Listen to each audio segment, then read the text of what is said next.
A reforma trabalhista altera mais de 100 pontos da legislação trabalhista, como divisão de férias e extensão de jornada, além de implantar novas modalidades, como o trabalho remoto. Como a Justiça do Trabalho avalia as mudanças? Elas devem ser aplicadas integralmente? Esses são os principais temas de hoje do Pensamento Jurídico, uma produção da Associação dos Magistrados Mineiros, a AMAGES. Para falar sobre o assunto, nós vamos conversar com o juiz Kleber Lúcio de Almeida, que é titular da 21ª Vara do Trabalho de Belo Horizonte. Ele é magistrado há 24 anos e já passou por 5 varas do trabalho, em Uberaba, Passos, Formiga, Itabira e Belo Horizonte. É também professor da PUC Minas, de Direito do Trabalho e Direito Processual do Trabalho, na graduação, mestrado e doutorado. É também autor de 9 livros, sendo o mais recente Direito do Trabalho e Constituição. Doutor Kleber, obrigado pela presença. É um prazer recebê-lo aqui no Pensamento Jurídico. É um prazer. Nós teremos também os quadros Pensamento Universitário, em que estudantes de Faculdade de Direito, hoje do Centro Universitário Newton, onde o senhor já deu aula também, né, me ajudarão a entrevistá-lo. E o Pensamento Literário, que o senhor fará indicações de leitura para os nossos telespectadores no terceiro bloco. Muito bem. Doutor Kleber, a reforma foi aprovada pelo Congresso Nacional e sancionada pela Presidência da República e representa aí a maior alteração da consolidação das leis do trabalho, CLT, desde a sua criação. O que a magistratura do trabalho pensa sobre essa reforma trabalhista? Ela veio para melhorar ou não? A reforma contempla várias leituras.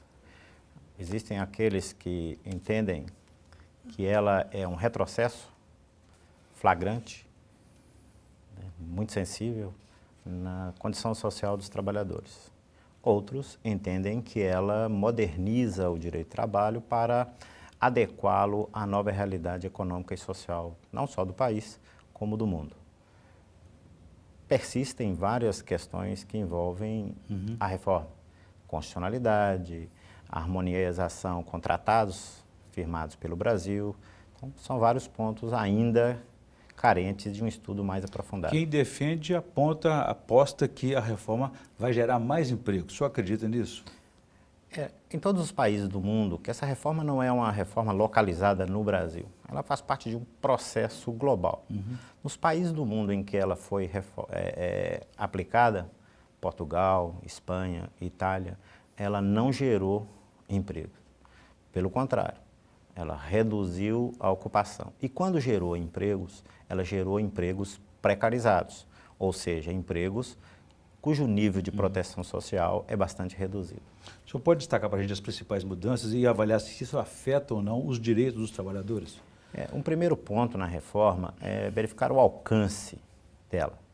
É preciso estabelecer com clareza o que é o direito do trabalho que está sendo alterado. O direito do trabalho é um direito voltado desde a sua origem para a tutela e promoção da dignidade humana, a melhor distribuição possível de renda, o estabelecimento de condições materiais e jurídicas de uma cidadania ativa e, portanto, a democracia real. Então, a reforma trabalhista ela tem que ser examinada também sob essa perspectiva.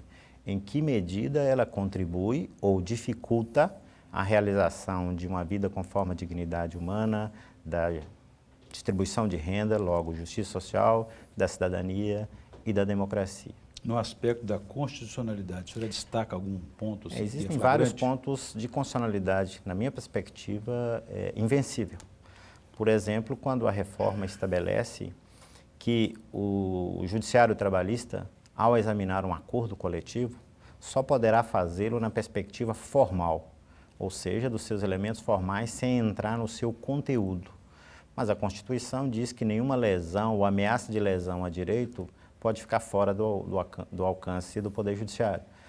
Tem também a questão ligada aos danos morais, porque a reforma promove a tarifação dos danos morais e o Supremo já declarou que qualquer tarifação de danos morais é inconstitucional. E vinculá-la também ao salário, né? Também vinculada ao salário. Agora, a gente percebeu, acompanhou ele após a aprovação da reforma, né, e até a sanção, agora a validação a partir de novembro, né, da vigência dessa nova lei trabalhista, é que houve uma reação muito forte como um todo da classe da Justiça do Trabalho.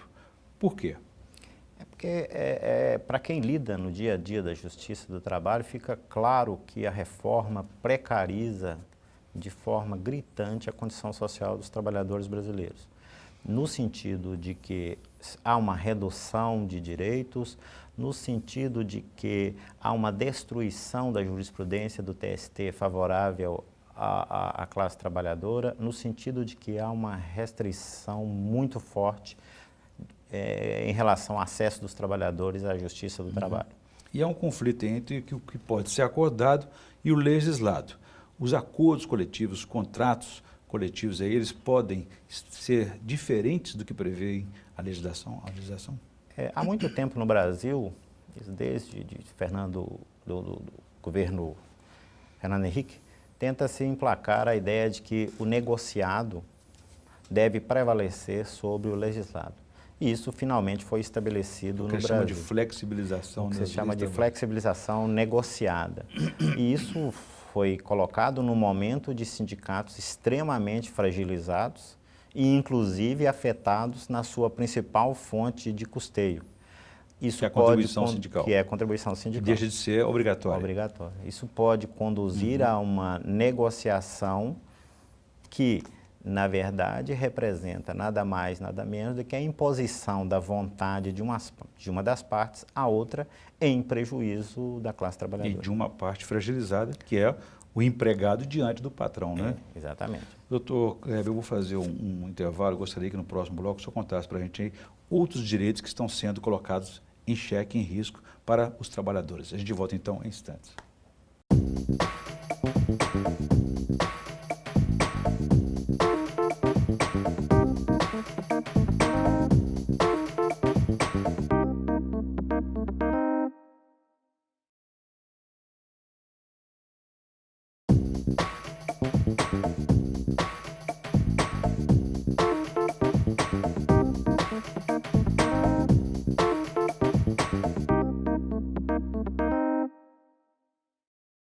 Estamos de volta com o Pensamento Jurídico, uma produção da Amages. Participe de nosso programa pelo e-mail pensamento@amages.com.br. Hoje estamos discutindo a reforma trabalhista, que vai entrar em vigor aí a partir de novembro, e ela faz alteração de mais de 100 pontos da legislação trabalhista. O nosso entrevistado é o juiz Kleber Lúcio de Almeida, que é titular da 21ª Vara do Trabalho de Belo Horizonte.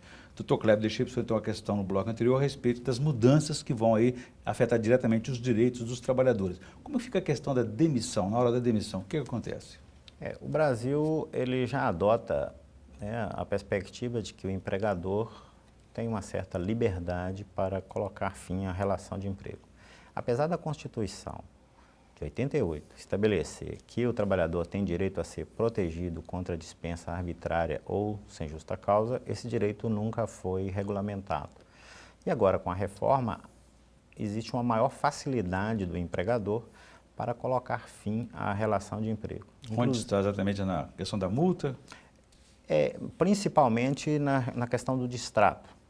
Trabalhador e empregador pode celebrar um distrato, colocar fim à relação de emprego, de forma que o trabalhador tenha acesso a 80% da sua conta do Fundo de Garantia e receba parte das verbas rescisórias. Ou seja, tornou ainda mais fácil dispensar o trabalhador, na perspectiva, que não me parece correta, de que isso criaria empregos. No pagamento do aviso prévio, da multa do FGTS, como é que ficou? Na verdade, algumas parcelas serão pagas na sua totalidade e outras pela metade, mas sempre na perspectiva de facilitar a rescisão do contrato e torná-la menos dispendiosa. E haverá o seguro-desemprego ou não? Está mantido? Não. No distrato não há acesso ao seguro-desemprego. Muito bem. Eu vou ampliar o nosso debate, doutor Kleber, convidando agora os estudantes da Faculdade de Direito, hoje do Centro Universitário Newton, para me ajudar a entrevistá-lo. Por favor, a primeira pergunta.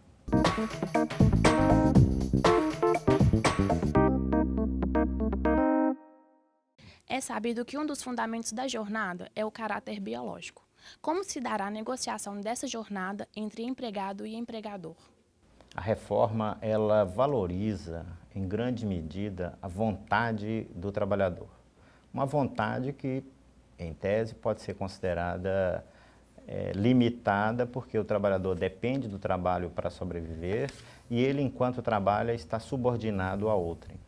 Nesta perspectiva, quando se fala em negociação da jornada de trabalho, Na verdade, a essência é a imposição de uma jornada de trabalho por parte do empregador.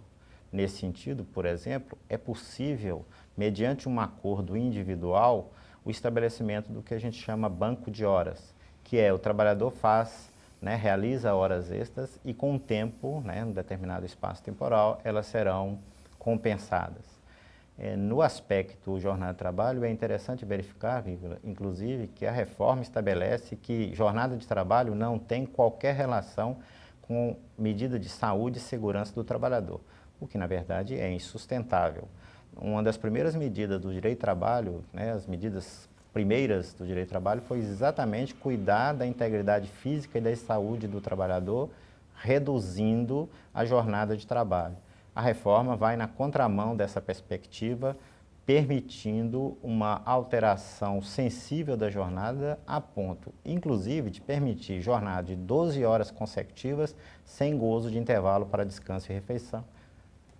Existe medida provisória alterando a reforma trabalhista, no que permitia que grávidas e lactantes trabalhassem em local de insalubridade média e baixa. É de se esperar também uma alteração em relação à possibilidade de negociar grau de insalubridade? A reforma, num primeiro momento, autoriza esta negociação e, num segundo momento, contradiz essa possibilidade quando afirma que adicional de insalubridade e de periculosidade não pode ser objeto de negociação. Mas ela permite, e esse é um dos pontos mais sensíveis da reforma, que a mulher grávida trabalhe em condições insalubres, colocando em risco não só a sua vida, como a do nascituro. A exclusão da expressão gratificações ajustadas do artigo 457, parágrafo 1º, pode ser considerada inconstitucional e diretamente prejudicial ao trabalhador? Sem dúvida, é prejudicial ao trabalhador em vários aspectos, porque reduz, por exemplo, a base de cálculo de fundo de garantia, de férias, 13º e das contribuições para a Previdência Social. Significa que o que ele vai receber de benefício quando se aposentar será reduzido. No entanto, não há necessariamente, pelo menos numa primeira leitura, inconstitucionalidade, porque a Constituição não trata especificamente desta questão, embora indique que o salário deve ser o suficiente para garantir uma vida familiar e individual de acordo com a dignidade humana. Agradecer, então, a participação dos estudantes da Faculdade de Direito do Centro Universitário Newton. Dr. Kleber, a respeito, então, dos intervalos para repouso e alimentação, como é que vão ficar? Há uma preocupação na reforma de permitir a redução desse intervalo. Então, é possível reduzi-lo para 30 minutos. Mais do que isso, e mais grave do que isso, é permitir, por simples acordo entre empregado e empregador, uma jornada de 12 horas consecutivas sem qualquer gozo de intervalo, ou seja, com a sua indenização. Isso pode e certamente coloca em risco o trabalhador, notadamente em situações que exigem um cuidado, uma atenção mais redobrada. Que trabalhar 12 horas sem qualquer intervalo certamente coloca em risco a vida, a saúde do trabalhador. E no dia a dia não tem uma proteção, quer dizer, apenas o sindicato poderá ajudá-lo quando há esse sindicato, porque a Justiça do Trabalho só entraria arbitrando esse conflito se houver realmente uma demanda nesse sentido. Mas no dia a dia fica difícil o trabalhador sozinho lidar com isso, né? Num primeiro momento, esse é um ajuste entre empregado e empregador no contexto do local de trabalho. O Ministério Público pode até fiscalizar, o Ministério do Trabalho tem essa função de fiscalização, mas a Justiça do Trabalho só atua num segundo momento, ou seja, em que esse ajuste é colocado perante o Poder Judiciário para exame da sua licitude. E quando chega esse momento, a Justiça do Trabalho, os juízes do trabalho, eles são obrigados a cumprir a lei integralmente? Como é que fica essa interpretação de cada detalhe da lei? É preciso ter presente que o que rege a conduta humana não é uma lei ou apenas um conjunto de leis. O que rege a conduta humana é todo o direito. Então, o juiz do trabalho vai examinar essa possibilidade de redução de intervalo à luz, principalmente, da Constituição Federal, que estabelece como direito do trabalhador uma razoável jornada de trabalho, e também dos tratados né, do que o Brasil seja signatário, porque nós temos que respeitar a Constituição, Que prevalece sobre que prevalece sobre a lei ordinária, e a Constituição, por sua vez, remete aos tratados internacionais. E o Supremo Tribunal Federal já decidiu que esses tratados, quando versem sobre direitos humanos, têm prevalência sobre a lei. Então, a reforma trabalhista, né, em cada um dos seus aspectos, será examinada certamente na perspectiva constitucional, ou seja, passará por o exame de constitucionalidade e de convencionalidade. Certamente isso é um papel dos juízes do trabalho. Muito bem. Vou fazer um novo intervalo, doutor Gleb. Gostaria que depois, no próximo bloco, nosso último bloco, o senhor fizesse uma análise para a gente sobre o acesso, como fica o acesso à justiça após a adoção dessas mudanças aí da reforma trabalhista. A gente volta em instantes.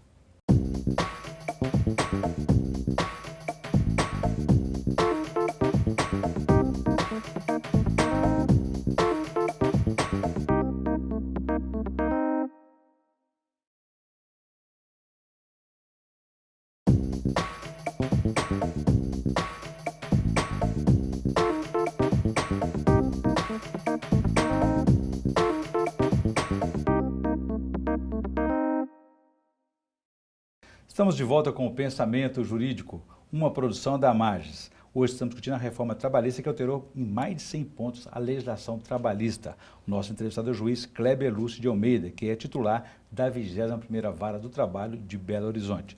Doutor Kleber, deixei para o senhor uma questão no bloco anterior a respeito do acesso à justiça. Dificulta ou facilita a partir de agora? O direito processual do trabalho tem como uma diretriz básica a facilitação do acesso à justiça e a facilitação da satisfação dos direitos reconhecidos em juízo. A reforma, nesse aspecto, implica em restrições ao acesso à justiça e dificuldades para a satisfação dos direitos reconhecidos em juízo. A reforma restringe o acesso à justiça em 2 pontos específicos. Quando ela trata dos custos do processo, porque ela acabou tornando o acesso à justiça um acesso caro, e isso, para um trabalhador desempregado, é de suma relevância. Para se ter uma ideia, ela estabelece que o trabalhador, mesmo que o juiz considere que ele não tem condições de arcar com os custos do processo, terá que arcar com esses custos, mesmo sendo a ele deferido o que a gente denomina benefício da justiça gratuita. O que é a justiça gratuita? É o direito de demandar sem arcar com os custos do processo. Pois a reforma diz que, mesmo sendo beneficiado da justiça gratuita, o trabalhador terá que pagar custas e terá que pagar honorários periciais. De outro lado, a reforma dificulta a satisfação dos direitos reconhecidos em juízo. Antes da reforma, o juiz que proferisse a decisão, condenasse a empresa a pagar determinadas parcelas, teria o dever e poder de executar as suas decisões. Com a reforma, ele só poderá fazer isso se o trabalhador não estiver assistido por advogado, ou seja, dificulta a satisfação dos direitos assegurados ao trabalhador por uma decisão judicial. Sob o argumento de frear a judicialização excessiva, acaba afetando o direito básico e natural aí do trabalhador de recorrer à justiça. Certamente, porque, e com um agravante, o direito de acesso à justiça não é reconhecido como um valor em si mesmo. Ele é um pressuposto de acesso a outros direitos. Quando você restringe o acesso à justiça, necessariamente você está restringindo o acesso a direitos. Direitos que, do ponto de vista do direito do trabalho, são direitos de dignidade humana, de justiça social, de cidadania e de democracia. E outra gravidade é que pode até ser interpretado como uma má-fé, sendo que o trabalhador não tem condições de examinar a extensão da questão do direito seu diante de um conflito como esse, né? A disciplina na reforma da litigância de má-fé tem um aspecto simbólico interessantíssimo, porque a jurisprudência e a doutrina já admitiam a punição da litigância de má-fé, não só das empresas, como dos trabalhadores. E ela foi parar na reforma, na minha perspectiva, essa possibilidade, como uma espécie de aviso. Ir à justiça terá consequências drásticas se demonstrado a litigância de má-fé. Não é que se esteja defendendo a litigância de má-fé. O problema é a litigância de má-fé não pode ser utilizada como uma espécie de ameaça para cercear o direito de um trabalhador comparecer à justiça. Não só do trabalhador, porque tem outro aspecto da reforma. A reforma atinge, sobremaneira, micro e pequenas empresas. Por quê? Porque elas também, se forem beneficiadas pela justiça gratuita, terão que arcar com honorários periciais, porque elas também terão que arcar com honorários de sucumbência. Então, o acesso à justiça não foi dificultado apenas para o trabalhador, também para micro e pequenas Isso, empresas. apesar de estar na lei, o juiz pode extrair o que está na lei, ele pode ter, digamos aí, independência para julgar isso a seu critério. A Constituição garante aos juízes liberdade, né, independência, lógico, não absoluta, porque ele tem parâmetros a serem respeitados, parâmetros constitucionais e parâmetros estabelecidos pelos tratados firmados pelo Brasil. Então, ele vai examinar todo esse conjunto de medidas, inclusive relacionadas com acesso à justiça, numa perspectiva mais ampla, porque a reforma não encerra todo o direito. O direito é também constitucional, o direito é também internacional. Naturalmente, amenizar, né, essa crueza dessa nova reforma, né? Exatamente. Doutor Kleber, eu volto a esse tema daqui a pouquinho. Gostaria que antes o senhor fizesse para a gente indicação de leitura no nosso quadro Pensamento Literário, por favor.